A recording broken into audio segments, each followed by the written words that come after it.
Jornel, congratulations on the win, man. How you feeling after that one? Good, man. My shins are sore, but I feel good, man. I feel good. For sure, and it was a tough battle. Talk to me about what these last couple of months have been like. I mean, you weren't even signed to a multi-fight deal with Bellator. Then you were in their rankings, top 10. Now you just beat the number 8 guy. You must be feeling pretty good about yourself. Yeah, man. At first, I was scared I wasn't even going to get the call to get signed. And then they called me. Finally, like a month after my last fight, they finally called me and they gave me the deal. And, I was excited for that. And then when they came out with the ranking system, I didn't expect for them to put me on the top 10, to be honest. I'm like, they know I exist? You know what I'm saying? Like, I don't even think they know I'm alive, Like, even before this fight, there was pre-fight interviews. I'm in the top 10. I didn't get a pre-fight interview, Still don't know I exist. What's going on? Well, I think you'll get one next time for sure. And was it nice when the rankings did come out to see that the guy you're fighting was above you in the rankings? Yeah. When I seen him, he was above me. I was like, okay, I'm working my way up already. I was surprised to be in there. Now I just fought a guy that was number 8. So the fact that I'm mingling with these guys already, to me, is just like, wow. You're not only mingling, you're beating them. So where do you go from here? What number do you think you'll have on Monday? I mean, well, I guess in order for people to be in the rankings, they have to fight, right? Am I correct? So there's a couple of people that haven't fought yet. When they fight, I'm guessing they're going to be put into the top 10 as well. I expect probably to go like to number 8, and then once those guys get ranked, I'll probably be pushed back to number 10, I'm guessing. Because those guys that haven't fought yet, they have bigger records. So I'm guessing I'll move up, and then I'll move back again. But to me, I don't care. It's just about beating every single opponent. I'm not too worried about the rankings. You said your shins are a little sore. Other than that, you feeling all right? You want to get back in there soon? Take some time off? What do you think the future holds? Yeah, man. I just want to get in. I want to get in 3 before I turn 26. So that was my first one. I want to get 2 more in. Shins are definitely beat up. I was calf kicking them, and the worst part about it is that's like I don't feel like my shins can hold up as many kicks as it takes to put someone down with calf kicks. Because people think, oh, if it lands, you're good. Even if you land a kick, it still hurts. You know what I'm saying? And then if one check, and you just lost like half the kicks you can possibly throw, pretty much, So, yeah, I got real sore pretty quickly. Congratulations on the victory, mate, and remaining undefeated. I saw Big John giving you some props on his podcast. You said you work so hard every day so that one day the whole world shares his opinion. How far away are we from when the whole world knows your name? Well, first thing, I gotta just continue to keep getting better. Right now, I feel like I'm a solid fighter, but there's still like for example, when I took him down, I could have done more. Like I'm better than that grappling, and I could have shot the sub sooner. I gotta get in there more, and I have to do this. I still have to grow as a fighter. I feel like I have all the skills in place, and I'm able to pull out all of my potential now. But now I have to be able to really capitalize on that. You know what I'm saying? Like I can use all my skills now, but now I have to really start capitalizing. I should have been able to get the sub, but when I finally thought, hey, you know what? Let me shoot the sub. It was 10 seconds, and he knew that, the bell's gonna ring. I'd rather go to sleep. I should have shot it sooner, and I would have been able to get the sub. But I'll keep learning. All right, Keith. Hey, Jornel, it's your boy Keith Schilling from Sure Dog. I got to pick a little beef with you, man. You said that people forget you on the pre-fight media. Don't forget. Hey, don't forget. Not everyone does, because your boy interviewed you before. But again, they forgot about me. They did. They did. They people weren't even in the top 10 that were getting interviewed. But me, they don't know I exist. So let's do that. Jornel, do this. You're 6-0. You're 3-0 in Bellator. All 3 with dominant wins. You're in the rankings. Like, you ain't scared to talk. Call your shot. Who do you want? I got my eyes on all these guys, man. Once again, like I see, like May 7th is a crazy card. Man, they got a lot of 35ers on that card fighting. So I'm pretty much just watching everyone, I'm still new. I'm only 6-0, so I'm not in a rush to get to the belt. When the time comes, I'll be ready. I have to get ready for each and every individual. So for me, I'm not calling anybody out right now, but I'm definitely going to be prepared for whoever's in my way. All right, I'll make sure Mike calls out the person for you. Oh yeah. Hey, one more. Shout out to my boy Michael Kimball. He was a big help for me to even get here, man. He's the one that put the word in for me to get on Bellator, and shout out to him. He's there for every single one of my fights. He's always behind me, always helping me to get prepared.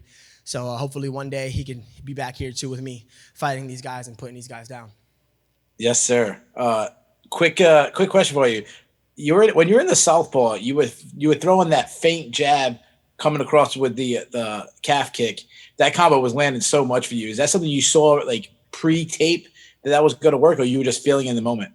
Yeah, well, that's just one of my skills, man. I have a lot of skills. It all just depends on how the person that I'm fighting fights. So for him, I was trying to work the jab and I was trying to do different things, but they weren't there because he does a good job of protecting his face. But when you protect your face so much, something else is open.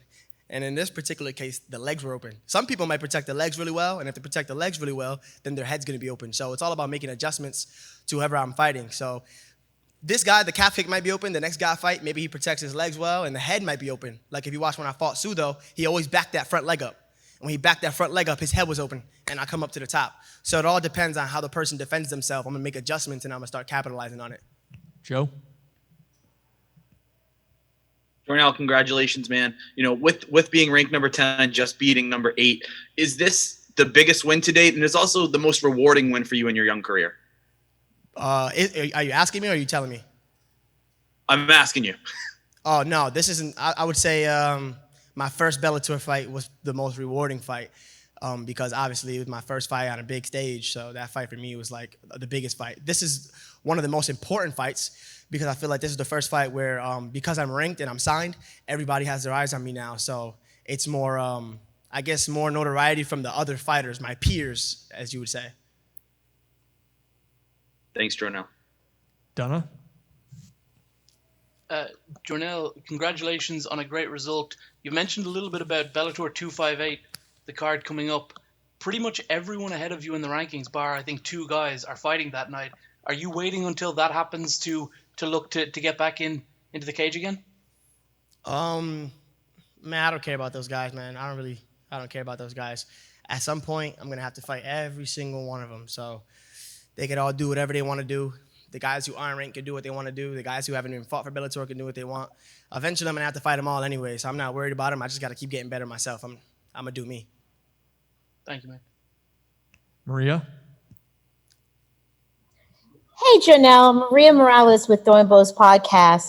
First and foremost, congratulations on a fantastic win. Thank you. I have to ask you, though, it seemed, obviously, with not having a crowd there, I know some fighters like it, some fighters don't.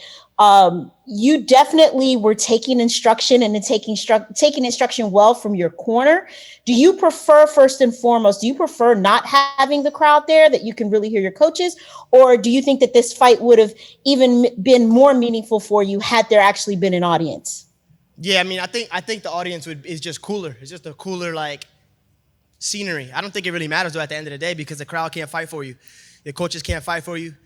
The fans can't fight for you. It doesn't really make a difference, right? I mean, at the end of the day, it's just me and that person fighting. I think it's cooler for everybody who's watching me and who supports me for them to be able to be there. And, like, also on camera, it looks good. Like, when you see everybody in the background screaming, I think it looks cool. This is a little bit, it's not boring, but, like, there's no, like, when you hit them, everybody's going crazy.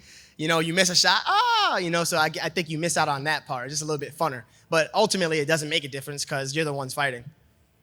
All right. And also, so again, you were listening to your coaches. It was clear they were giving instruction. You were doing what they were asking you to do. At any point in the fight, did you feel like you were really just on autopilot with the way that the fight was going? Yeah, I just felt like I could see everything pretty good, man. I have good eyes, so I felt like he was being real cautious, which was making it a little bit more like he was being cautious. And I'm not the type of guy to get greedy and to get anxious. You know, I'm just going to do my thing.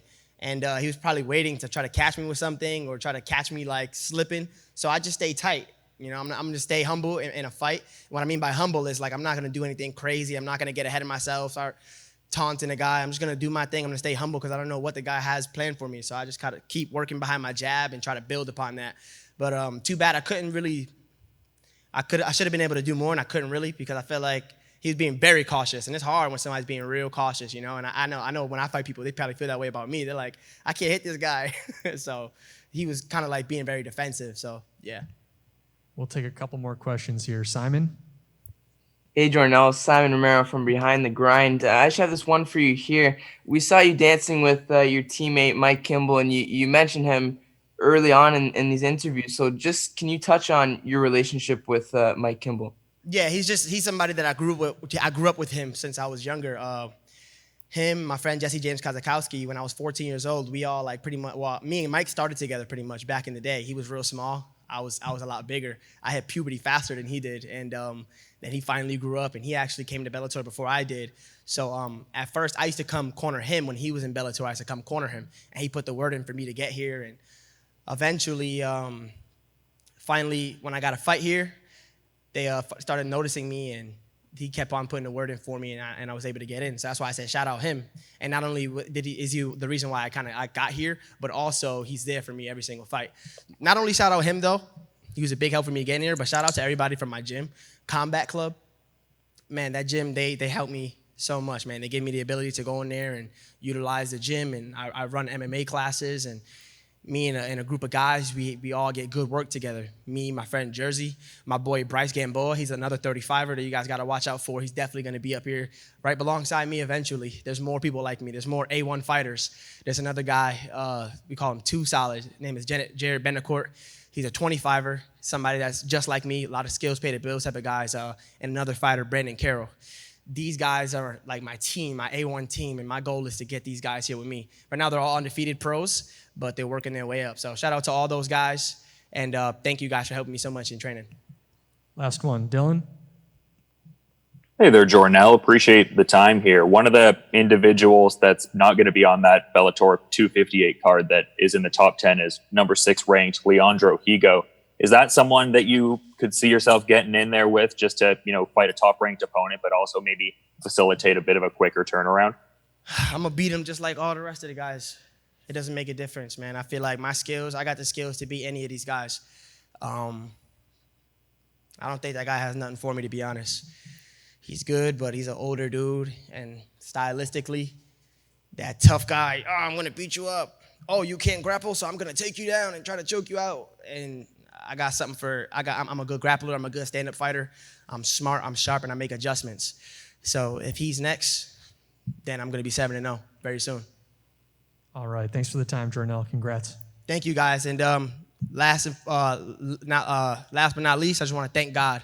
And I want to thank my brother, Marcel, who's always helping me physically and mentally get through all these times. I want to thank my coaches, David Zitnick, and my other coach, Rodney Brewer. Once again, thanks, Combat Club. See you guys.